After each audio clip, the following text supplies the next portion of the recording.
कृष्ण जन्माष्टमी हिंदुओं का एक प्रमुख त्योहार है। जन्माष्टमी को पूरे देश में बड़े ही धूमधाम से मनाया जाता है। इस दिन भगवान विष्णु के 8वें अवतार भगवान कृष्ण पैदा हुए थे। भगवान कृष्ण के भक्त इस दिन उनकी पूजा करने और उनका आशीर्वाद लेने के लिए मंदिरों में जाते हैं। सबसे बड़ा जन्माष्टमी का उत्सव मथुरा वृंदावन में मनाया जाता है। क्यों हुआ था भगवान कृष्ण का जन्म, यही जानेंगे आज हम इस वीडियो में। तो दोस्तों, स्वागत है आप सभी का हमारे चैनल स्पिरिचुअल जर्नी हिंदी पर। मान्यताओं के अनुसार द्वापर युग में मथुरा में राजा उग्रसेन का राज था। कंस राजा उग्रसेन का ही पुत्र था और वो बहुत ही अत्याचारी था।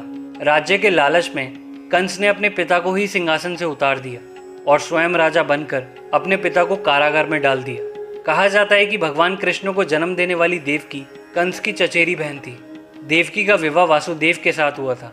कंस ने अपनी बहन देवकी का विवाह बहुत ही धूमधाम से किया और खुशी से विवाह की सभी रस्मों को निभाया। जब बहन को विदा करने का समय आया तो कंस देवकी और वासुदेव को अपने रथ में बैठाकर स्वयं ही रथ को चलाने लगा। तभी अचानक से आकाशवाणी हुई कि देवकी का 8वां पुत्र ही कंस का काल होगा। आकाशवाणी सुनते ही कंस अपनी बहन को मारने जा रहा था। तभी वासुदेव ने उसे समझाते हुए कहा, कंस, तुम्हें अपनी बहन देवकी से कोई भय नहीं है, देवकी की 8वीं संतान से है। तो वासुदेव ने कंस को यह वचन दिया कि जो भी संतान उन्हें होगी वो उसे कंस को सौंप देंगे। कंस ने वासुदेव की बात मान ली, लेकिन उसने देवकी और वासुदेव को कारागार में डालकर कैद कर लिया। जब भी देवकी की कोई संतान होती तो कंस उसे मार देता। इस तरह से कंस ने एक एक करके देवकी की सभी संतानों को मार दिया। इसके बाद भाद्रपद कृष्ण पक्ष की अष्टमी को रोहिणी नक्षत्र में भगवान विष्णु ने कृष्ण के रूप में जन्म लिया। श्री कृष्ण के जन्म लेते ही कारागार में एक तेज प्रकाश छा गया। कारागार के सभी दरवाजे अपने आप खुल गए। सभी सैनिकों को गहरी नींद आ गई। तभी वासुदेव और देवकी के सामने भगवान विष्णु प्रकट हुए और कहा, वासुदेव, मैंने ही बालक का रूप लेकर देवकी की कोख से जन्म लिया है। और भगवान विष्णु ने वासुदेव जी से कहा कि वो इसी समय उन्हें गोकुल में नंद बाबा के यहाँ पहुँचा दे और उनकी कन्या को लाकर कंस को सौंप दे। ये कहकर भगवान विष्णु अंतर्ध्यान हो गए।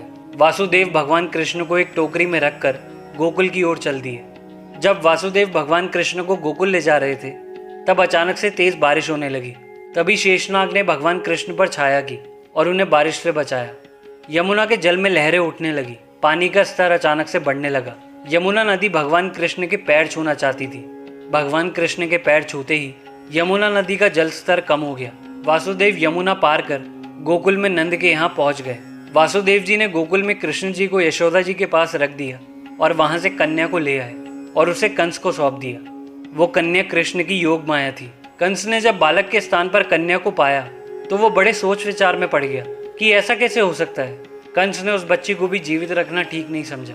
जैसे ही कंस ने कन्या को मारने के लिए उसे पटकना चाहा, कन्या उसके हाथ से छूटकर आकाश में उड़ गई और कन्या ने देवी का रूप धारण कर लिया और उन्होंने कहा, कंस, तुझे मुझे मारकर कोई लाभ नहीं मिलेगा। तुझे मारने वाला तो कब का पैदा हो चुका है और गोकुल पहुंच चुका है। ये कहकर देवी अंतर्ध्यान हो गई। उसके बाद कंस ने भगवान कृष्ण को मारने के लिए कई दैत्यों को भेजा, लेकिन बचपन में ही भगवान कृष्ण ने कई लीलाएं रचाई और सभी राक्षसों का वध कर दिया। उसके बाद बड़े होने पर भगवान कृष्ण ने कंस का वध करके प्रजा को उसके अत्याचारों से मुक्ति दिलाई और उग्रसेन को फिर से राजा बनाया।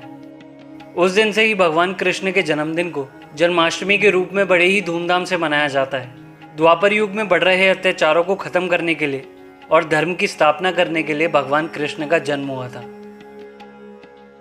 तो आज के लिए बस इतना ही। आई होप आप लोगों को वीडियो पसंद आई होगी। वीडियो पसंद आया तो वीडियो लाइक करना, ऐसे ही वीडियोस के लिए हमारे चैनल को सब्सक्राइब करना और बेल आइकन भी ज़रूर प्रेस करना। मैं मिलता हूँ आपसे नेक्स्ट वीडियो में। बाय, टेक केयर, जय श्री कृष्णा, हर हर महादेव।